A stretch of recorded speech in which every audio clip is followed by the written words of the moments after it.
What's up, guys? Welcome back to the Cinematic Boys podcast. Will be an extra episode for y'all. So me and Sammy just got back from watching Dune Part 2 in IMAX, and we got another special guest here, my friend named Brandon. What's up, guys? Hey, what's going on? What's going on? So let's start with Sammy first. What are your thoughts about Dune Part 2? Can I cuss on this? Or? Yeah. Holy shit. That was... You don't believe the hype until you see it, and then it just happens. That's the best way to this. Like, Dune 2 was everything it needed to be, and more. And honestly, I think it's a lot more memorable of a film than the first movie. At least in my opinion. Like, I feel like there's stuff I won't forget from watching this film. But you, Brandon, what are you thinking? It was a pretty good movie. I loved it, man. It was awesome. Other than that, it was pretty good, man. I loved it. I'm just ready to see, what's the main actor's name? Timothée Chalamet. Timothée Chalamet. I'm just ready to see the Messiah play the actual Messiah. That's the next big film. That is the next big film. So let me get into my little thoughts. You guys already know some, but of course I watched this finally in IMAX. And one, this gets better on rewatch. And two, this IMAX, you guys see it in IMAX. You guys see the biggest screen possible for the visuals. The score. The score. I told you guys that it was good in regular. IMAX, it just cranks it up by 100, and you definitely feel it, see it. You get embraced in this movie. Yeah, you're very immersed into it. And like Bilal said in our episode, you never get bored. You're always into this movie.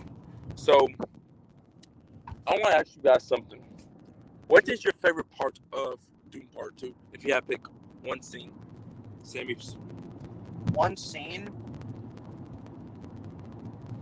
This is kind of spoiler territory, so full warning. So, skip this part if you don't want any spoilers. But the scene where he's being inducted by the fundamentalists as being the next, like, the one, that scene to me is like the climax of the film, and I feel like there's a certain like twist there, and a certain moment that you see in Timothy, that you see in Zendaya, Josh Brolin, Stilgar, everybody in the film, and it's a moment that like makes you really rethink how you've seen these characters, and especially how you've seen Paul throughout the entire film. And I just think it was a moment that kind of like kickstarts the second half of the film for me. And it was just something that I was taken aback by and didn't expect to see. Brandon, what is your favorite moment? Honestly, I really liked the ending fight where like you had the big giant, like the 4 giant worms that were coming out. And like, I just love the way it was filmed. Because they did such a great job at filming that. The whole entire fight scene, especially getting it like really kind of spooky. Where it's like, you're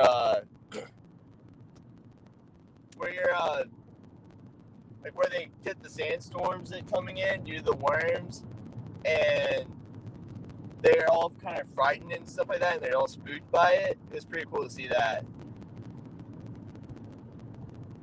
Yeah, but what about you? What was your favorite part, Dakota? Mostly my favorite part is it's those last 15 minutes. It's like some of the best I think in film history right now for me. Yeah, I would say that too. Especially spoiler warning once you see Paul as Misa El-Gaib. It just takes a different turn. Like you see him, he's not the dorky prince that we see in Dune Part 1. He is what they have all said. He is the Misa El-Gaib. He is the Messiah. He is the Mahdi. He is like he said in the film, he is everything that these people have feared since they were little, that their grandmothers, their mothers, their fathers have told them. And he is the truth. And not only that, but that fight against him and Fade, after watching it again, it's some of the best fighting choreography I have seen so far. Austin Butler, like I said last time, gives a great performance. I know my hot take is still on the board. He's the best villain in movie history. That is a hot take. A really hot take. Real hot take. That's all I gotta say. Continue. But I think that's mostly it for mine. So, guys, I want to know. Oh, before we even get in that, let's talk about that score. Holy shit, Hans Zimmer, ladies and gentlemen. Can we give a round of applause for Hans Zimmer on the?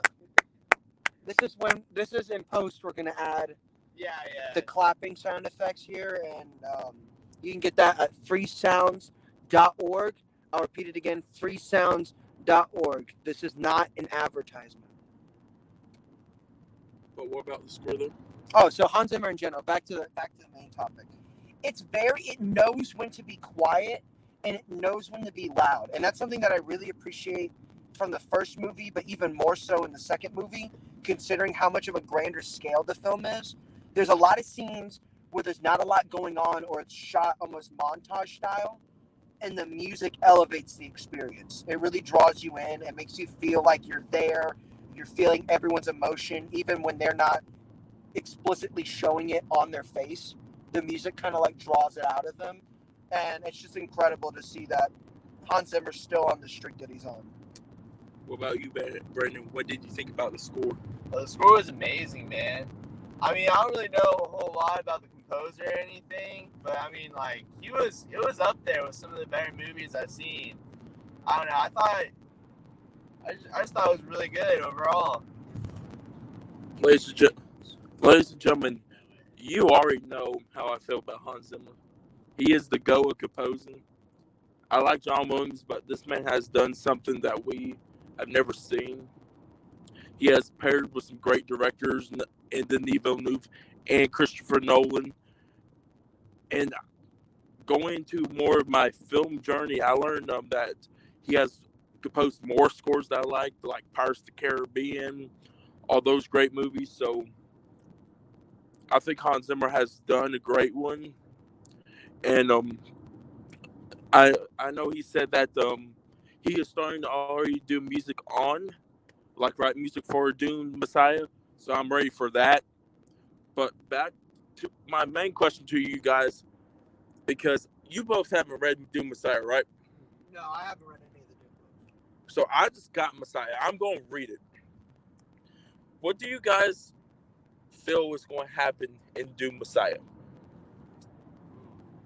There's obviously a big old war that's going to happen after this. I mean, I'm assuming that is Dune Messiah like the lead, like kind of like going on after this. So in the books, it takes a 12-year time jump. Okay. I don't know if Denis going to do that though. I got you. Well, I feel like it's going to kind of build up to where like they're in this war, and like I assume that since they're all like refugees, they're all going to kind of move on to some other planet or something like that. That's what I kind of got from the ending of it. But I don't really know, to be honest with you.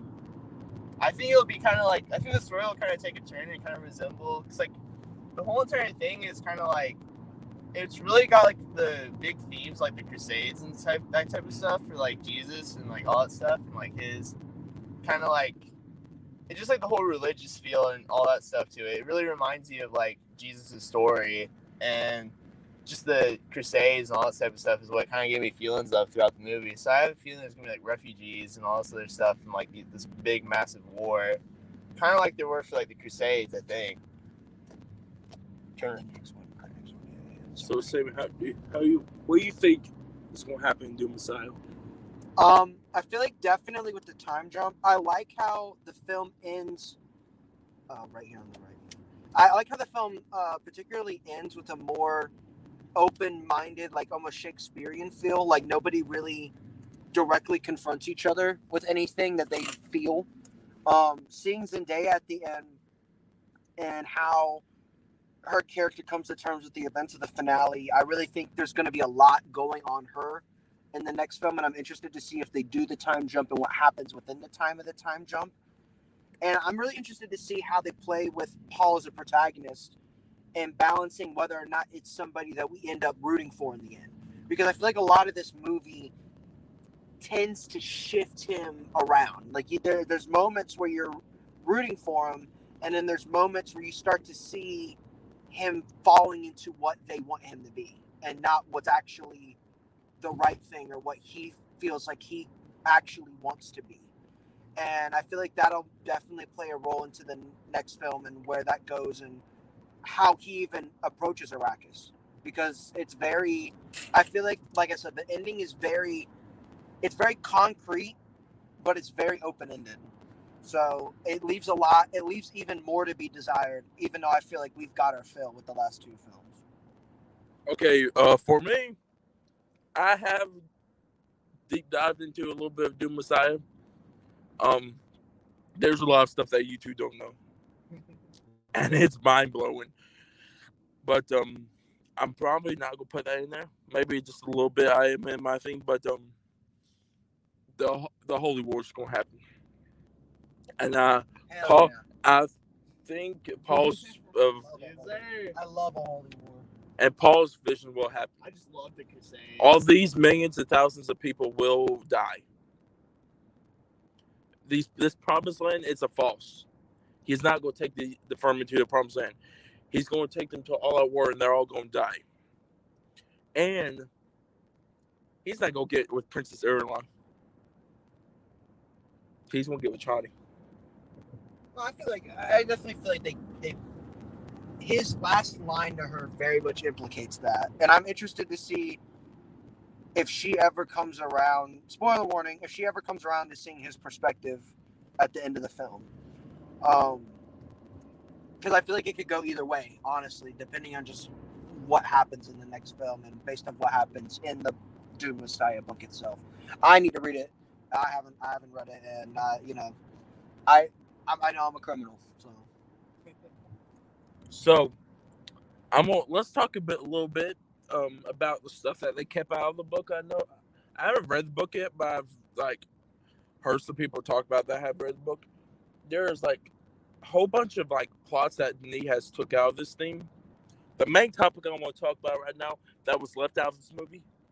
So, Paul's sister was never born in this movie. The book, she is born. Okay, how old is she by the end? Oh, I'm not sure. I think she's still little. Okay. But I think probably 4. I think she grows up fast. I think this stuff has done what Twilight done to Renesmee and boosted her real quick. It's like baby on steroids. But the biggest difference between the book and this, the book, she kills the Baron. Really? Yes. Okay. So in the book, she kills the Baron, not Timothy. And it especially shows because if you watch David Lynch's Dune, he dives into that. So, okay, second, I'm also a criminal because I haven't seen the original Dune. I need to watch and that. I will be persecuted, I know. I don't know, you probably won't be persecuted. That thing's not that great. Hey, Toto did the album, so that's all I gotta say. Toto is amazing. That's what. Let's give a round of applause for Toto. Honestly, Toto, best band. No, but I think that's definitely interesting considering that is a very spoiler warning. That is a very big moment at the end of the film or towards the end of the film. So I'm interested to see if that is a response from Denis saying Messiah isn't going to be completely to the book. You know what I mean? Maybe there's a new element to it or certain plot points changed a little bit. But it seems like you were saying earlier, the diehard fans of the book are obsessed with the movie. So either way, I feel like the decisions that were made were clearly made with the intent of working with the film and still pleasing the audience that it's made for. And I got to applaud him for that because that is extremely hard to do. There's very, very rarely is there a movie based off a book that resembles and also brings all the fans of the book into the same category as the film fans. But there was something else I really wanted to talk about. What is it? Oh yeah, I saw Sammy's reaction, ladies and gentlemen, to this. Sammy, how do you feel? Spoiler warning, by the way. When the Reverend Mother, Lady Jessica, told Paul Atreides that her father, he saw it. Never mind, he saw it, ladies and gentlemen, that his mother was the daughter of Baron Harkonnen. So when we find out that twist, let's just say you've seen Looney Tunes, you've seen old Warner Brothers cartoons. when their eyes pop out and their tongue pops out, and they start like stroking out midair, and like their hands and legs just stiff up, and they're like, oh, that's how I felt the entire time that was happening. And I was looking around the theater too, in between the stroking out in midair like a cartoon character. Brandon, how you felt? I was pretty shocked. I had to look at Sammy, and I was like, "Wait, hold on, what's happening here? Give me 1 second." I was shook for a second. I ain't gonna lie. We had It's to lock crazy. in. Yeah, we really had to lock in there. I think you two really locked in after that. I was locked. I was on the edge of my seat, boy. Yes. When somebody says they're on the edge of their seat, I have never seen it before till tonight. Brandon, what's the definition of on the edge of your seat? But with that being said, for our last scene now I want to talk about. So Denis has 4 projects coming up, right? Are you serious? Yes. Holy shit. One is How? Doom Messiah. Makes sense. The other one is the Cleopatra biopic. Before we talk about the other 2 options, which also insane that he's doing a Cleopatra biopic, and considering how popular Cleopatra is, like the movie itself, is Dune Messiah 100% greenlit, or is it still waiting for the greenlit from Warner Brothers? They're waiting for Warner Brothers, but Legendary Pictures is already helping Denis make it. I mean, and at this point, with the box office reception and critical reception, it's a done deal. They're making another one, and especially award season's they're gonna sweep up so much. I am so sorry. If Warner Brothers don't do it, do you know who Legendary moved to? I don't know. They moved to Sony. I don't think it's gonna happen. I feel like Warner Brothers needs a win right now, and Dune is the movie to make people quit bitching at them. And so, not that they don't deserve that, but I think it's definitely a smart move for them to keep with making those films. And the relationship they have with Denis and working with multiple properties is very long-standing and very positive between the two, at least like to the public eye. So I think that there's a guarantee. I think we'll see definitely more from Warner Brothers and Denis, regardless of if it's Dune. But I don't see Dune moving just because Warner Brothers needs that right now. They need a win for not only the box office but for like critical and commercial reception. So do you think they greenlit? Yeah, I mean, if you're saying Legendary's already working with, there's no way they won't. It's just waiting for the hype to keep going with this film. About finished with the script. Hans Zimmer's already writing the score for it. Legendary's in on it. They're just waiting for Warner Brothers. And like I said, I feel like it's just waiting for full box office reception. And so far, I feel like it's an announcement any day now, to be honest. That's what they did with the last movie. They waited for like at least a couple weeks to a month, if I recall, and they announced Dune Part 2, and it was a very big deal. But everyone kind of knew that they were already working on it. So I feel like this is a very similar situation. But so back to the 4 pictures. It's Dune Messiah. He's working on Cleopatra, which he has said he wants Zendaya to play Cleopatra. That'd be pretty cool. Yeah. I'd buy that. There's this other movie. It's kind of like a space sci-fi movie. Kind of reminds me of Blade Runner 2049. And then he's got a secret project. And he says he's trying. If he don't get the secret project like off soon, it would never happen. And I think I know what the secret project is. What's your theories on the secret project? It's Sicario 3. See, I don't know. Because I feel like, not that the Sicario 3 wouldn't be bad, but the last movie that he didn't do for Sicario did a very poor job commercially and critically. At least commercially, if I recall. I know critically it was panned. But also, I feel like with where he's at right now, he's showing he can handle established properties, including ones not brought to the screen. I could see him trying to attempt more novels to screen, similar to like a Scorsese, or going with the route of maybe he's working on a secret project that's an established property that we maybe haven't seen in a while, or maybe it's a new interpretation of something. I still see it. Sorry. See it. No, you're good. Oh crap! Oh, you're good. Oh crap! Did it stop?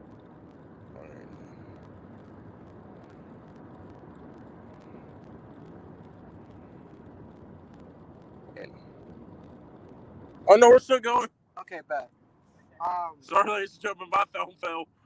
But I just feel like in general with Denis, he has so many options, and I feel like regardless, it seems like he's still very much on the path of making very dramatic sci-fi inspired films that are still grounded. And I think I don't doubt that we won't see more of that in the future. But it would be interesting to see him do something new, especially with stuff like Cleopatra, where it's more grounded in reality and based off of what we know from history versus a new sci-fi world or one that we're already very familiar with but want to see more of.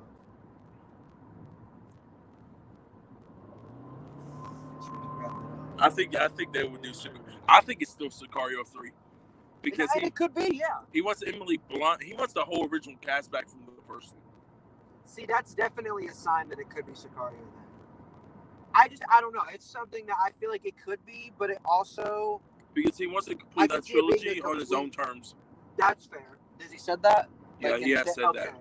Then I don't doubt that he'll at least make that movie someday. If not, that's a secret project. But who knows? It could be a complete shot in the dark random film that we don't even know about. That's an original idea or something like that. You know what I mean? That's who's to say it's something that's well established. He's very good at being very original with his films and his ideas within them. So I think that would also be interesting just to see that again. Brandon, do you have any thoughts on his upcoming films? I don't really know that much about him, to be honest with you, so not really at the moment. Okay. So, with this success of Dune Part 2, this is the last thing that I want us to talk about. So, they have announced a couple weeks ago that Dune Part 2 will be coming to Max in the springtime. How do you feel about that, Sammy? That's pretty solid. I mean, I'm hyped for it. I think they'll definitely give it time to be in the theater, but I think it's exciting that we'll be able to watch it at home. At the same time, it's very much a theater movie. So if you can and you can't afford to go see it, understandable. If not, go see it. It's worth seeing in theaters. It's very much built for a theater experience, as much as it'll still be enjoyable. Brandon, how you feel about it? It's going to, but you gotta think.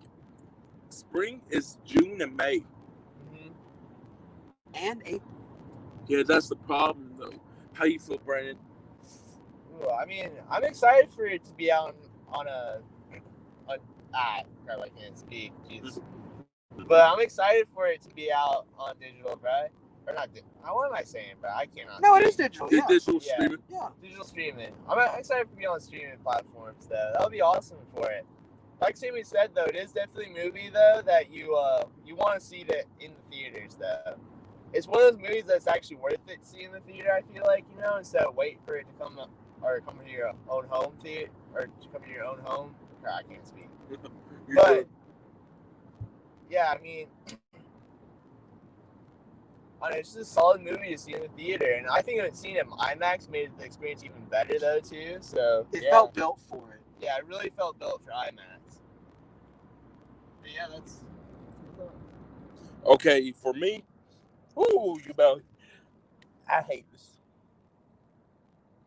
I think this needs to stay longer in theaters and forget about the streaming. Like, we're out of the pandemic right now, and we gotta start going back to this the way it was. Like, I know the streaming stuff, but you can't slap something onto streaming like 2 months after it came out. You gotta give it time to just do success in the box office, because if you don't have success in the box office, you're never going to get the sequels.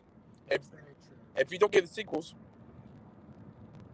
then not only us film fans, but general audiences are going to complain, like, why did these films not get sequels? And technically, one, it's our fault for not going to the theaters the first time and waiting for streaming. And two, it's the studio's fault for rushing and putting it on a digital to buy or streaming. But can they count the market? Can they count the actual views and stuff on streaming services? They can, but it's very it's very different, at least numbers wise and money, versus like the typical box office route. Yeah. So there's a lot of films that do well in streaming, especially during like COVID, but they like bombed at the box office. So like the probability of having a sequel, or later on when Warner Brothers was bought and they were making sequels, were cut. For example, like Scooby, or was it Scoob? Yeah. Is that what they called it? The sequel. They were making a sequel and it didn't do well at the box office, even though it did well in streaming. And as soon as Discovery bought it, they cut it. Movie, though, either. Oh no, that's No, not. it never went to theaters. They just put it straight to streaming. No, Scoob was in theaters. No, they put it straight to swear streaming. it was in Yeah, theaters. they put it straight to streaming. Then that's probably why it failed. I'm not gonna lie. And plus, Warner Bros. Loves to cut stuff like that. The Batgirl, probably Coyote versus Acme. I definitely think that Warner Brothers makes very weird. Right now, since being bought and becoming Warner Brothers Discovery, has made very critical and missed opportunities within financial callings. But at the same time, I feel like this is a situation where maybe this film is kind of like a Barbie for them, where while it does hit streaming and it does hit DVD, it's still in theaters because it's making money. And there's still people willing to go see it. I feel like Dune 2 is a movie that I would be okay with seeing 2 or 3 times in the theater. And so that's something I feel like with the success and generally the hype that's been built around the movie and now the world of it, I could see it playing in like May or June still at some theaters, even if it's just 1 or 2 screenings. So, guys, with that being said, this is the end of our little special episode. I want to talk about a little bit in the future, like our future episodes. So, our Denis ranking should be out for this past week's Cinematic Boys Reviews episode with me and Bilal. Hopefully, this will be posted on Sunday, so it will be Oscar Sunday finally. So hopefully, me and Bilal will actually do an episode during the Oscar show and post it on Monday for you guys to listen to. But then for Friday's review, we're going to be doing Godzilla 2014. Let's go. And Sammy will be on the episode. So Bilal won't be on the episode, but Sammy will. And me and him will be reviewing and talking about Godzilla 2014. Very excited to revisit in the near future. I loved it the first time I watched it, and I'm interested to see how I see and feel about it now. 10 years later, which is crazy. That it's actually been out for 10 years. Oh, it has. Yeah, that's actually... Dang. Yeah, I remember seeing it at a drive-in because I wanted to see it old school, and now it was the perfect experience. So, guys, with that being said, when you guys hear me next time, it will be on Monday. When you hear me and Sammy, it'll be on Tuesday. And hopefully we can get Brandon on the show soon. So, guys, with that being said, I hope you guys have a great day. I'll see you guys next time.